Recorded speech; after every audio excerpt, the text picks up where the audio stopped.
Hi guys! Magandang gabi! Welcome back pa dito sa Gandara SRU channel for showbiz update. Andito na naman nga po akong muli nagbabalik.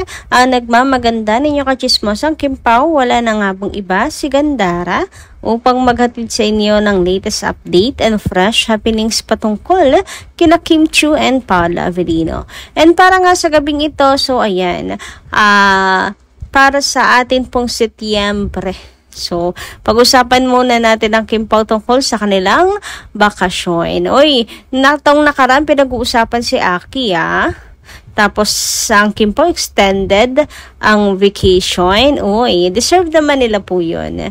Even a short vacay. Anyway, bago tayo mag-start, sa mga hindi pa nakaka-subscribe sa ating channel, pakiclick lang po tayo na subscribe button at notification bell na nariyan po sa baba. Libre lamang po iyan. Kung nais nyo pong mag-updated at ma-notify tuwing may bago po akong chika at balita hinggil sa Kim Pao, i-click nyo na po yan, subscribe button at notification natin sa baba. Anyway, bilang pasasalamat ko naman sa ating mga ka-Kim Pao fans na nakasubaybay gabi-gabi sa ating pong mga update at ayuda tungkol kina Kim and Paula, narito at may ilan po akong napiling basahing komento. So, buwan naman ang comment po. Shout out sa inyo. Jairus Kitchen. So, ayon sa kaniyang komento, maganda rin gabi. Iba na talaga. Pati brand ng damit, same na. Uy, Kim Pao po ang tinutukoy niyan Pero, totoo no, lalo na kapag tumatravel po sila. Laging alo. Yung kanila pong suot, parehas naka-black, naka-mask, parehas naka-cap, diba? Para natuloy kambal yung dalawa, charot. Mag-jowa, coded ang peg. Eto pa, kaya halatang halata na in love silang dalawa. Kasi naka-block na si Ate Kimi. Siya talaga nag-adjust. Kasi sabi niya before niya, nakatandem si Kuya Pao, ayaw niya ng black.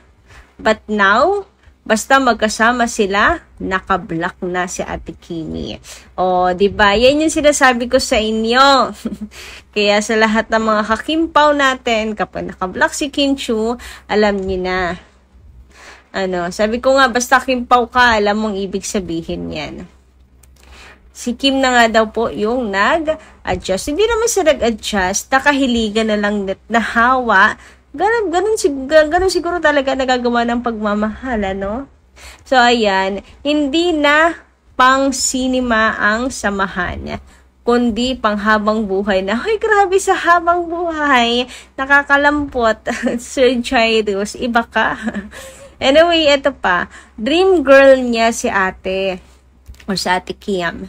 Grabe, ang lakas ng faith ni Kuya Pao, as a patient niya. Nag-antay talaga siya ng matagal. Hindi naman talaga inaasahan na maghihiwalay pa ang Kim C. Kaya ngayong magkasama na sila, ang sabi ni Kuya sa Dubai, na ngayong nandyan ka na, hindi magmamadali. Hanggang sa buhok ay pumuti. Yun yung team song ng nila, My Love Will Make You Disappear, Yung hindi na maghahanap ng kung ano-anong tanong dahil ikaw ang katiyakan ko. Huy, grabe naman ngayon. So, eto pa. Kaya hindi na talaga iiwan ni Kuya Pao ang prinsesa niya. Ang saya na niya ngayon lagi, di ba? Lagi na siyang nakangiti at iba talaga ang aura ng isang Paula Avellino. Yun yung napansin ko. Basta magkasama sila ni Kim Chiu, lalo na sa mga event, hindi na po siya nonchalant. Nawawala yung pagka-nonchalant niya. Sana mag-date naman silang dalawa after ng ASAP England. Ngayong may conflict si Ate Lakam at Ate Kimi. For sure, kay Kuya Pao sa Ate Kimi kumukuha ng lakas at advice. Sana next year kasala na. Uy, grabe, ang bilis. Baka after matapos ng contract. Sana po. Kasi 2 years yung kay Ate Kimi. At may balita na si Kuya, ang sabi, 1 year lang pumirma. So baka nag-antay sila matapos ng mga contract at lumagay na sa tahimik ang dalawa. Hehehehe. What if nga, no, intayin lang pala nilang matapos ang The Alibi, tapos big announcement na. Uy, big happenings na. Uy, abangan natin yan. Gusto ko rin yan. I like it. Jerry's Kitchen. Anyway, about naman sa short vacay. So, eto nga, ang atin pong pag-uusapan ngayong gabing ito. Sabi ni Jairus dito, sana daw po magkaroon ng date ang Kim Pao after ng ASAP England. And ayun nga, noong August 30, yung ASAP England, and ayun nga, kahapon, ay atin pong nabalitaan na may na-extended po ang vacay ng Kim Pao. Kapansin-pansin nga po dito na nagmamadali si Papi. Nagmamadali po yung dalawa rather, no? And eto nga, tinanong kung saan ang vacay nila. Saan sila mag-stay? Saan ang short vacay? So, sayang di natin nalaman kung saan. Pero, nitong nakaraan lang pinag-uusapan nga po si Aki. Nawa daw po yung mabisita ng Kim Pao si Aki hanggat may pagkakataon sila. No? Hanggat sila may pagkakataon. Kasi pag bumalik na po sila ng Pinas, mas lalong mawawalan sila ng chance na makasama si Aki kasi for the busy na naman sila. Si Kim Chiu naman, bukod sa The Alibi, given na yung The Alibi na pagkakabisihan nilang dalawa, kaya mahirap na doon pa nga lang malabo na mabisita nila si Aki. Pwera na lang si Aki ang lumapit and pumunta sa taping nila. Pero imposible siya. So, si Kim Chiu naman, bukod nga sa The Alibi, may mga pa yan, TVC, events, rehearsals, may showtime, etc. Marami, kalibat kanan, likod, harap, taas, baba, ayan, paikot-ikot, si Kim Chiu, all around dyan Marami po yan ginagawa. So, super duper po ang kabisihan ni Kimi. Kaya nga sabi po ng mga fans, deserve po talaga ng Kim Pao ang magkaroon even a short vacay. Magkasama silang dalawa. And dahil nga extended, talagang magkasama. Ay, di ba pwedeng mag-isa lang, ganyan. Hindi magkasama talaga silang dalawa. Uy, nakakakilig. Anyway, ayun na nga. Deserve nila. Kasi sa stress ba naman, tapos si Kim Chiu may pinagdaanan pang problem. So, may gina rin po na makahinga-hinga sila. Sabi nga dito, kaya daw siguro nagmamadali po ang dalawa. Meron pa rin sabi ng mga fans, sosolohin daw muna ni Paolo si Kim Chiu. Oy, walang tututol. Walang tututol. Actually, masaya po ang lahat. Pinagtutulakan na nga si Pao. Sige na, go! Magsalo muna kayo. Charot! So, ayun. Nawa, masulit nila. Kasi panigurado, work. Lagari na naman si Kim Chiu pagdating ng Pinas.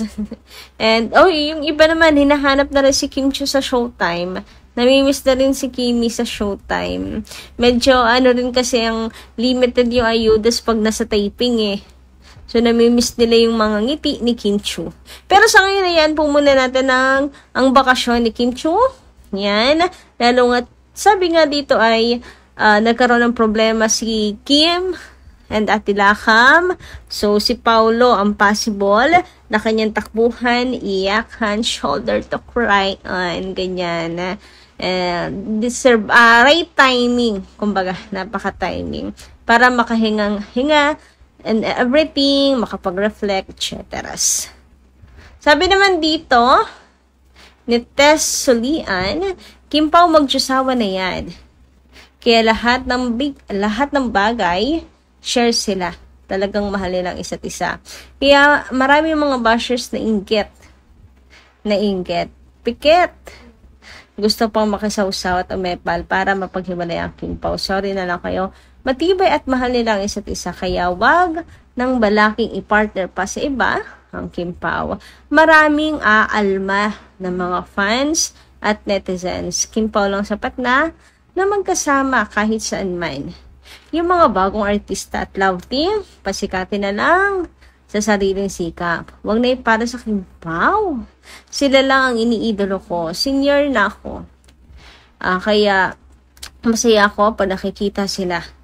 Nagagalit ako pag may nababasa akong hindi maganda ng mga comment. Lalo na kung balaking ipareha sa iba. Walang iwanan hanggang sa uli ang Kimpaw. God bless. Ramdam ko yung gigil, Ma'am Tess Sulian. Yung gigil sa yung pagkagalit daw kapag may nababasa na comments na ipapara sa si Paulo sa iba. And vice versa naman. Hindi pa kasi talaga ready ang mga fans. Pero ako, if mangyayari na siya 2026, hindi siya ready, pero acceptance and of course trust.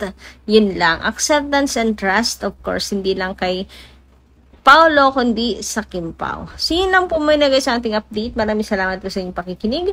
Kita-kits po ulit sa mga susunod ko, chikas. Maraming po salamat.